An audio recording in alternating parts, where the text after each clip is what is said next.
I'm using the Ultra. Oh, keep him. Ooh. Oh, come on, come on. Yeah. Catch him. Oh my God. I'm saving you. Oh, yes. Yes. Oh. Ben, look at you. Look at all the mess. Ever since your graduation 6 months ago, you have been locking yourself inside this room playing video games day and night. Oh, yeah. Have you been finding jobs? Do you even care about your future? Oh, yeah, I'm winning. Oh, stop! What are you doing? Giving birth to a child is even better than giving birth to you. Are you kidding me? Actually, why don't you come to my office and work at my company? Oh, no, this is good for way, you. No way. What? You want me to carry those vegetables on my bed with you? No way. Don't you remember that I have C6 too? Have you forgotten that? How miserable Grandpa's life is?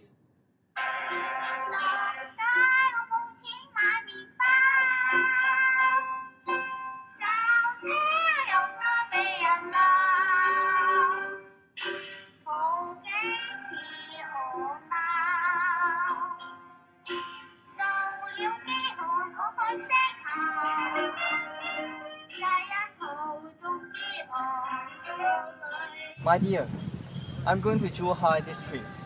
I don't know when I can come back. Maybe a month, maybe a year, maybe forever. No matter what happens, please take care of our son. Don't cry, don't cry.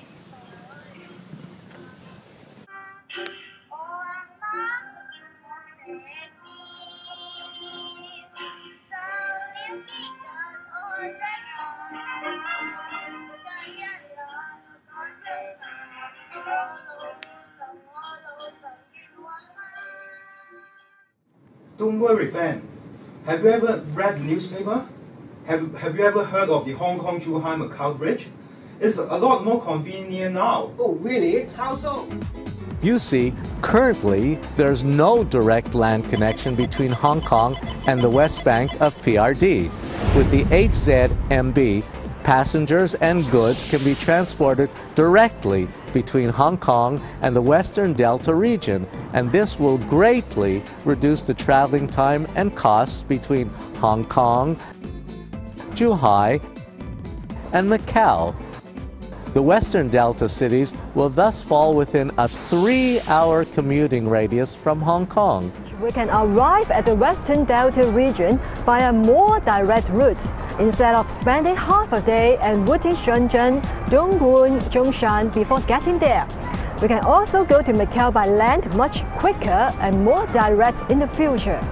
Once the bridge is opened, we can travel from Hong Kong International Airport to Zhuhai within just 45 minutes, instead of spending as much as 4 hours by land or more than 1 hour by sea right now.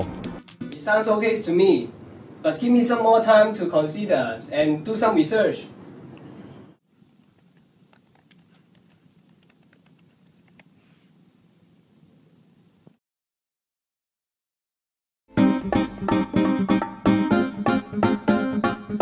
From the business perspective, this would no doubt enhance the overall attractiveness of the Western PRD to investment.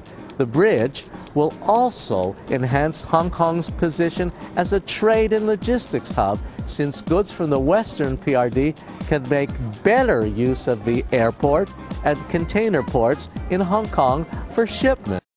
Looking further afield, the bridge can even accelerate the economic integration of the Delta and nearby provinces and enhance its competitiveness with other economic zones in Southeast Asia, as well as Yangtze River Delta region. According to the development plan, a Tuen Mun Chek Lap Kok link will also be built in tandem with the Hong Kong-Zhuhai-Macau Bridge. With the link, the journey time between HK-BCF and the Northwest New Territories will only be around 10 minutes. Hence, the economic benefits to be brought by the bridge would no doubt extend to the Tunmun and Northwest New Territories. However, the dolphins will be more or less affected by the reclamation. Can we offer them some benefits? In fact, the Chinese white dolphins have been living around these waters for a long time, so we need to create a favorable living environment in the vicinity for them in the long term. To compensate for the loss of their habitats due to the reclamation works, the government has accepted the public view and will designate one of the dolphins' active zone, the Brothers Islands, as marine park upon completion of the project. In fact, I know the government will also use a series of mitigation measures to protect the marine environment when constructing a bridge. For example, carrying out dolphin monitoring regularly, installing silt curtain around the areas of piling and reclamation, and checking them regularly so as to control the dispersion of suspended particles and pollution. During installation of silt curtain, experienced and independent dolphin watchers will keep surveillance on work areas. Works will be suspended when Chinese white dolphin is found within the zone and will not recommence until they have left. To minimize the acoustic disturbance to Chinese white dolphin, noisy equipment mounted on construction vessels will be acoustically decoupled to avoid transmitting noise into the waters. Drilling of rock sockets for bored piles will not be carried out during the peak calving season of the Chinese white dolphins in May and June. Most importantly, professionals will be employed to monitor the water quality and dolphins so as to ensure the effective implementation of all mitigation measures, and hence minimize any impacts to marine environments and dolphins. In addition, all construction vessels would only navigate through designated channels under controlled speed to minimize the nuisance to Chinese white dolphins as far as practicable.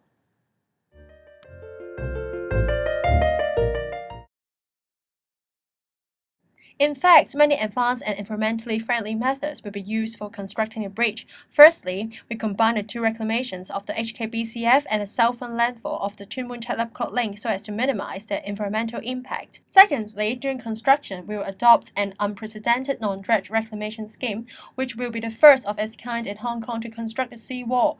This is because under the conventional method, contractors need to dredge away all the marine deposits underneath the seawall and backfill it with sand filled for supports. The dredging and dumping process will inevitably affect the environment. The non-dredge method, however, does not involve any dredging basically, and hence about 23 million meter cube of marine deposits at seabed would be left intact and no subsequent dumping is required. The method is to sink a series of 30-meter diameter steel sail through the marine deposits to a relatively stronger layer of alluvium underneath. These hollow steel cells will be interconnected and backfilled inside to form the stable perimeter seawall of the artificial island. Main reclamation will be carried out inside the seawall.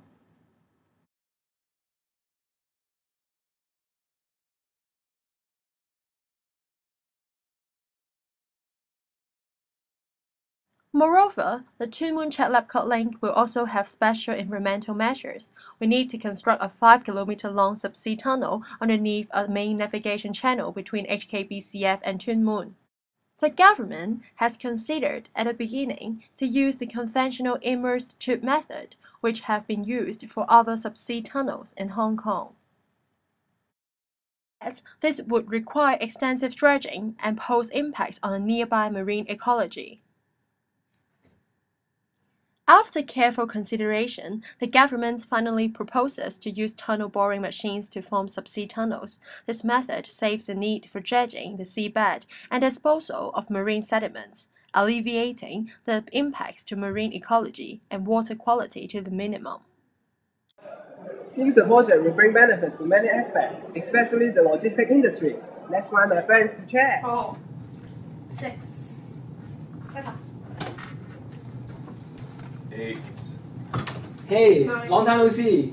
How are you guys doing? Hi. Good. Have you guys got a job yet? No. Not yet. Well, my dad was trying to convince me to work in the logistics because of the advantages of Hong Kong to Macau Beach would bring. Are you kidding me? Nowadays, shipping transportation is well established and developed. It contains extensive network coverage within the regions in Pearl River Delta. It is widely adopted for logistics due to its cost effectiveness. Shipping is especially common in the carriage of delicate and perishable products. This helps relieve road traffic congestion across the boundary between Hong Kong and the mainland.